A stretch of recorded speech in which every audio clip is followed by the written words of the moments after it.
Hello and welcome to today's interview with Mr. Samuel L. Brown, author of 250 Ways to Stay Best Friends Forever. Now, here is Ms. Sherry Morgan. Hi, I'm Sherry Morgan. I'm here interviewing Sam Brown, author of 250 Ways to Stay Best Friends Forever. And Sam, thank you for inviting me out today. Thank you. As our first question, I wondered what made you decide to become an author? Well, I guess in the years of just being a child, I used to write notes all the time. I'd write them and I'd put them in a little box and I'd gather them all together and I'd go back sometime and I would read them. As I got older, I noticed I was still writing these little notes. So I thought there must be something to it. So I decided to actually put these notes together. And when I did, it came out pretty good. Sam, your work schedule has to be very hectic. So how did you manage that with the book, and how long did it take you to write it? Well, not only did I do that, I worked part-time also. Not only at the fire department. Whenever I had just a little bit of time, when it became a little slow at the fire station, I would write. A lot of the things that we've done during the day and they stayed fresh in my mind, I would write them down, little notes, and I would keep those notes just like I did when I was a kid. So we'd have a major fire or something, you see some type of something happening to somebody, and you see their faces, and you wanted to remember those things. Mm-hmm. So I forced myself to sit down and write so I could remember, not thinking about trying to produce a book, whatever, but I wanted to remember those things. So I actually had a journal. Oh. So, and I used my journal to help me put my book together. Sam, you're a fire captain. And we think of that as a pretty rough and rugged career. So I imagine you had to be kind of a tough guy to be in that position at one of the busiest airports in America. But yet your book is so sensitive and heartwarming. How did you make that transition? Actually, it wasn't that hard. I know it takes courage in order to be a firefighter anywhere in America, anywhere in the world. It takes courage to run into a fire when others are running out. Mm-hmm. But you have to have the compassion side to feel for those people that you're working with. When there's devastation all around, you have to remain calm, and you have to be the one that people see that your level of coolness is what's going to save their lives. Right. So courage and compassion, that just comes with being a firefighter. You could talk to almost any firefighter and he would tell you what it takes. And with friendship, you want everybody, you want those people, when you see their face, you want them to feel like they're a friend already. They know their friend is coming to save their lives. What was one of the most surprising things that you learned about yourself as you wrote this book? I've learned that I actually can finish something. I started writing, as I said years ago, writing notes. But in order to put a whole book together and to see other people read your thoughts, it's a really good feeling. It's like, this is a good feeling. To see people read what you're thinking about, things you wrote down, that you worked hard, that you believe in. How many books have you written, and which is your favorite one? I've written 3.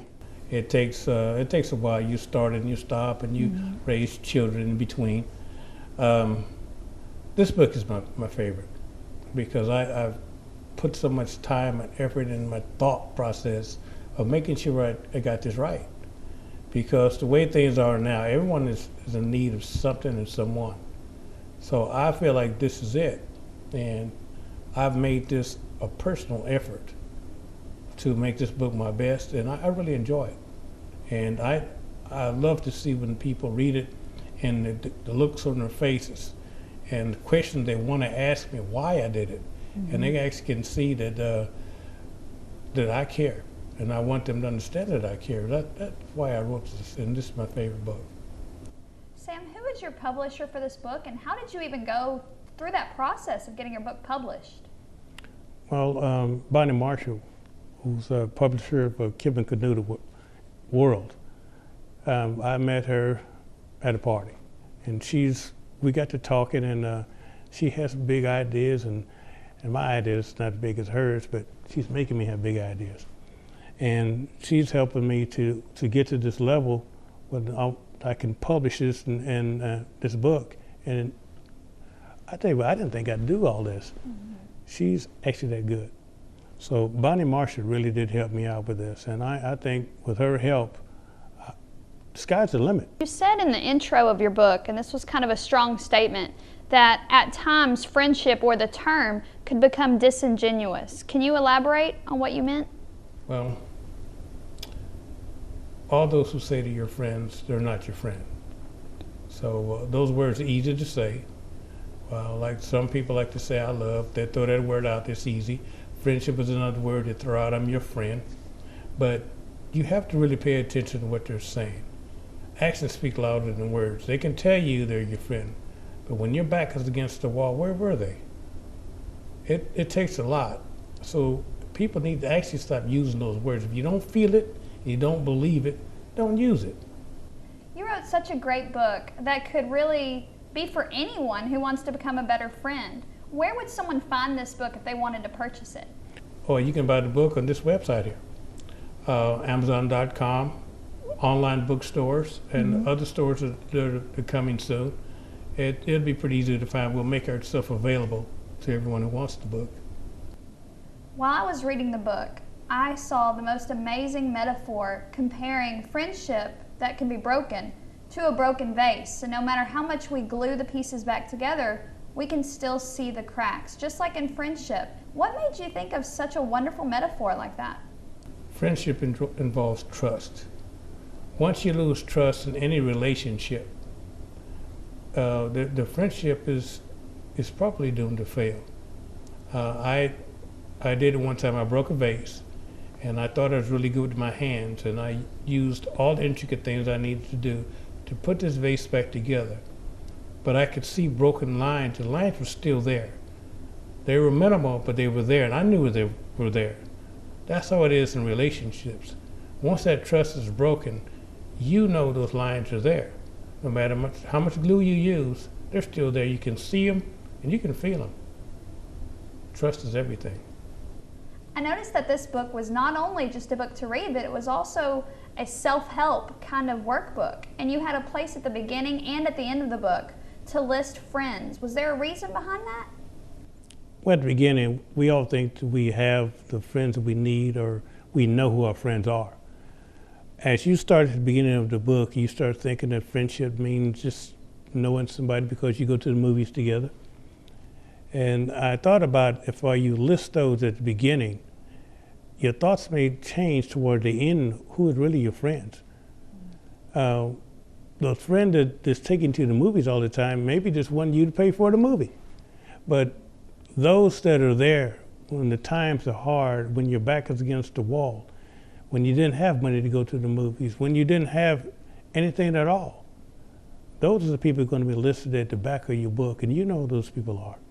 So that's what I tried to write, who are your friends that you thought were your friends at the beginning, and when you finish the book, who are your real friends? List them. And how can a poor self-image keep us from attracting the right kind of best friend? When you don't feel good about yourself, you're unable to draw the type of people you need to make you feel good. If you feel bad about yourself, you seem to attract other people like mind. The like minds think alike. If you don't feel good about yourself, you're going to attract someone who don't feel good about themselves. So now we're just a big negative ball there. So you have to work on your self-image. In order to feel good about yourself and attract others who feel good about you too, you got to believe in yourself. If you believe in yourself, you'll be better. Do you have any plans of possibly taking this book and turning it into a television series or a movie in the near future? Our plans are now to make it into a movie or a television talk show where we can spread the idea of friendship. We're going to turn this thing into a really big. I expect it to continue to grow. All the television shows across the nation, they want to talk about this friendship. It'll catch on. Sam, thank you so much for having us out today Thank in your you for lovely coming. home to interview you. And I know that everyone's excited about getting their hands on this book. And not only can they get it in the stores, but they can also get it on your website, which is www.sambrownsbooks.com.